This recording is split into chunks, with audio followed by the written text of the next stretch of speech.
क्या डंडों से पीटकर की गई हत्या कोई छोटा अपराध है? ये सवाल है यूपी के एक उस परिवार का जिस परिवार के एक सदस्य की सालों पहले मॉब लिंचिंग करके हत्या कर दी।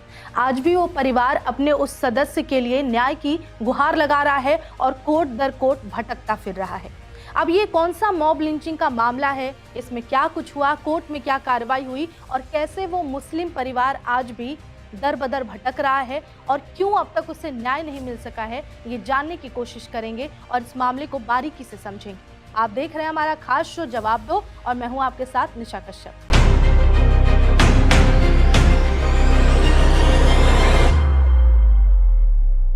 अब बात कर लेते हैं इस पूरे मामले की। तो सबसे पहले आपको बता दें कि ये जिसकी हम बात कर रहे हैं, ये जो आपको शख्स नजर आ रहा है, ये इन्हीं की बात की जा रही है जिन्हें सालों पहले मॉब लिंचिंग में एक अफवाह ने इस शख्स की जान ले ली और ये उसी का परिवार है, रोता बिलखता, जो आज भी कोर्ट में न्याय की गुहार लगाता फिर रहा है कि कोई बस इन्हें न्याय दिला दे। और इनके परिवार से जो शख्स चला गया मॉब लिंचिंग में एक अफवाह फैलाने के कारण, उस पर कार्रवाई अब तक नहीं हुई है, उसकी मांग की जा रही है।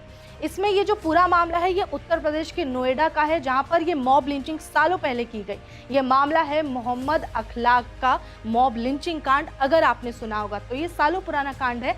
तो बता दें कि बिसाड़ा गांव में साल 2015 की घटना है। सोचिए, आज से करीब 10 साल पहले की बात है। अखलाक हत्याकांड को लेकर कानूनी लड़ाई लगातार इनका परिवार लड़ रहा है, लेकिन अफसोस कि आज भी 10 साल बाद भी इनके परिवार को अब तक न्याय नहीं मिल सका।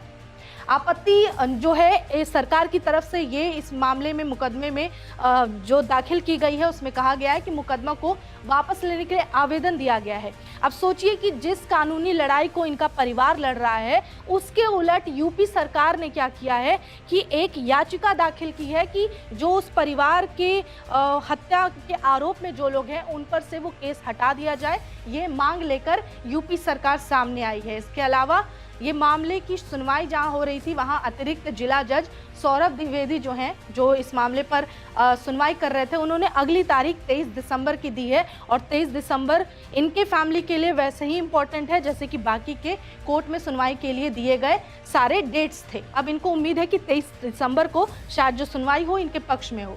अब देखिए परिवार का अगला टेक क्या है। एक तरफ तो वो कोर्ट में मामला चल ही रहा है, दूसरी तरफ अखलाक के परिवार ने इलाहाबाद हाईकोर्ट का भी दरवाजा खटखटाया है, रुख किया है और परिवार की ओर से इलाहाबाद हाईकोर्ट में अलग से एक याचिका दाखिल की गई है, जिसमें उन्होंने इस याचिका में क्या है तो राज्य सरकार, यानी जैसा हमने बताया कि यूपी सरकार के मुकदमा वापस लेने के फैसले को चुनौती दी गई है। एक तरफ यूपी सरकार ने जो बोला है कि इनके परिवार में जिनकी मॉब लिंचिंग करके हत्या की गई और जिन लोगों पर यह आरोप है उन पर से आरोप हटाने की मांग यूपी सरकार की तरफ से की जा रही है, उसी को चुनौती देते हुए इनका परिवार पहुंचा इलाहाबाद हाईकोर्ट और वहां पर एक मुकदमा वापस लेने के फैसले को चुनौती देते हुए याचिका दाखिल की गई। ये याचिका वकील ओमान जमीन के माध्यम से दाखिल की गई है, जो इनके तरफ से लड़ रहे हैं, पेश कर रहे हैं अपनी दलीलें। अब बता दें कि उस याचिका के हिसाब से 21 लोगों को प्रतिवादी बनाया गया है। इसमें अब वरिष्ठ सरकारी अधिकारी और सभी 14 आरोपी शामिल हैं। इसके अलावा परिवार की ओर से सुप्रीम कोर्ट के वरिष्ठ वकील हैं दो, वो इनकी तरफ से पैरवी कर रहे हैं और अपनी दलीलें पेश कर रहे हैं। अब आपको ले चलते हैं आज के 10 साल पहले, सितंबर 28 तारीख को, जब पूरी ये घटना शुरू होती है और उस दिन क्या क्या हुआ और एक मुस्लिम परिवार के साथ आज क्या हो रहा है। 10 सालों बाद वो क्यों न्याय के लिए मांग कर रहे हैं लेकिन इनके हक में कोई सुनवाई नहीं हुई, उस घटना पर बात करते हैं।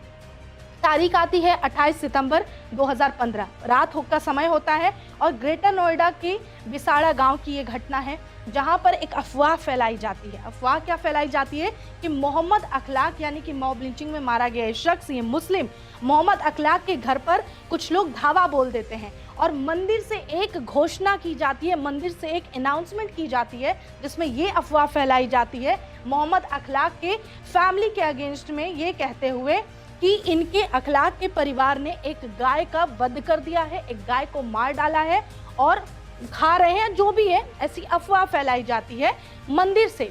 उसके बाद क्या होता है, जो भीड़ आक्रोशित होती है लोगों की, वो भीड़ अखलाक के घर पहुंचती है और आरोप के अनुसार उसे घसीट कर अखलाक को बाहर निकालती है और डंडों से पीट पीट कर उसकी हत्या कर देती है। और इस हमले में उनके बेटे दानिश गंभीर रूप से घायल हो जाते हैं।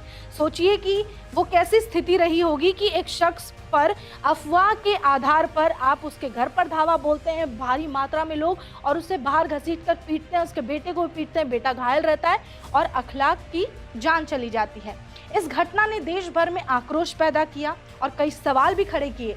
सांप्रदायिक तनाव, अफवाहों के खतरों पर बहस छिड़ गई पूरे देश भर में। उसके बाद फिर पुलिस ने क्या एक्शन लिया? शुरुआती पुलिस जांच में 10 आरोपियों को चिन्हित किया गया और कई अज्ञात लोगों के खिलाफ हत्या का मामला दर्ज किया गया। बीएनएस की विभिन्न धाराओं में ये मामले दर्ज हुए और दिसंबर 2015 में, यानी लगभग 3 महीने बाद, चार्जशीट दाखिल की गई और मुकदमे की सुनवाई फरवरी 2021 में शुरू हुई। सोचिए कि जो मामला 2015 को हुआ, उसकी पहली सुनवाई 2021 को की गई। आरोपियों की संख्या बढ़कर 10 से और कुछ लोगों से 18 हो गई, जिनमें 3 नाबालिग भी शामिल थे और 2 आरोपियों की अब तक मृत्यु हो चुकी है। सभी आरोपी फिलहाल जमानत पर बाहर हैं। अब सोचिए एक चीज़ की, एक इमेजिन कीजिए कि एक फैमिली है, रात को चैन से सोया है और उनके घर पे अचानक से एक भीड़ पहुंचती है और ये कहती है, ये आरोप लगाते हुए कि इनके घर पे गाय मारी गई है, इनके घर पे गाय का वध हुआ है। सिर्फ एक र्यूमर, एक अफवाह, जिसकी वजह से एक शख्स की जान चली जाती है।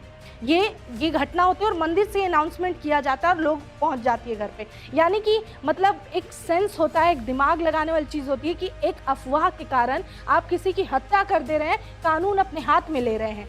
अब सरकार की तरफ से क्या कहा गया है, क्या मांग की गई है? राज्य सरकार की ओर से सरकारी वकील भगत सिंह भाटी पेश हुए और अदालत में मुकदमा वापस लेने का आवेदन दाखिल किया गया। ये वही आवेदन है जिसमें ये कहा गया कि जो अखलाक को उस दिन लोगों ने, जिन पर मॉब लिंचिंग किया और मार डाला, उनके सारे केस को वापस लेने की मांग रखी गई यूपी सरकार की तरफ से। सरकार का तर्क था कि मुकदमा वापस लेने से सांप्रदायिक सौहार्द बहाल होगा। अब खुद से सोचिए, उस समय आपकी ये सोच या आपके उन आरोपियों की सोच कहा गई थी कि समाज में हम सांप्रदायिक सौहार्द बहाल रखें।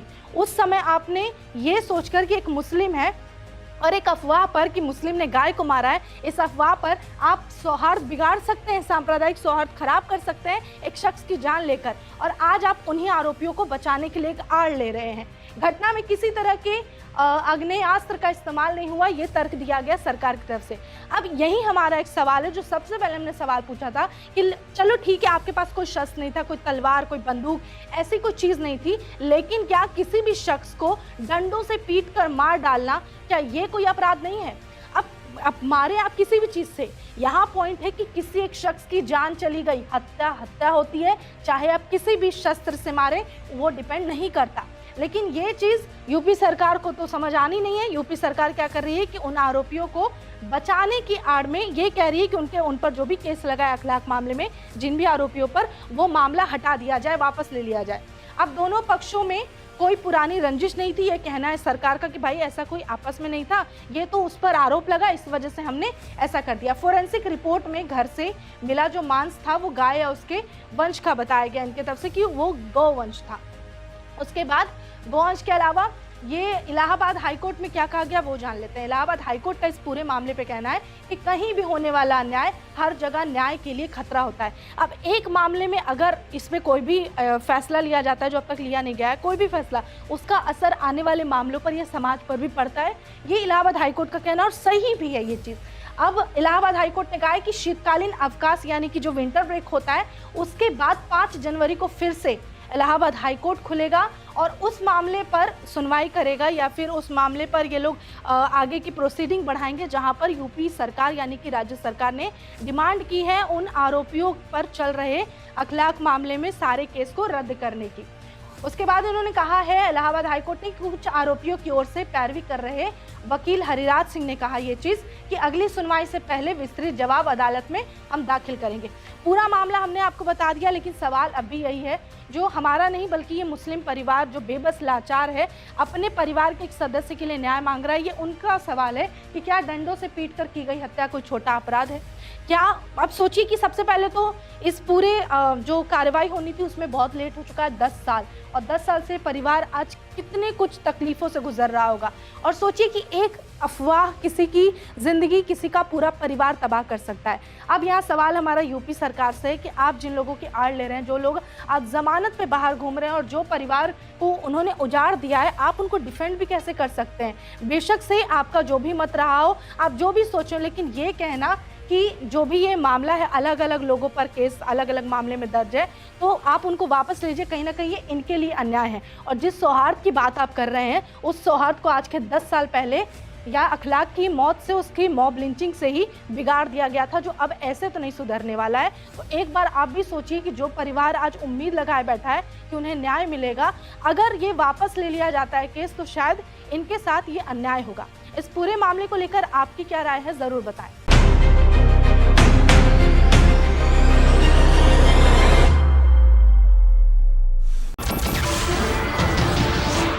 नमस्कार, मैं हूं मानक गुप्ता।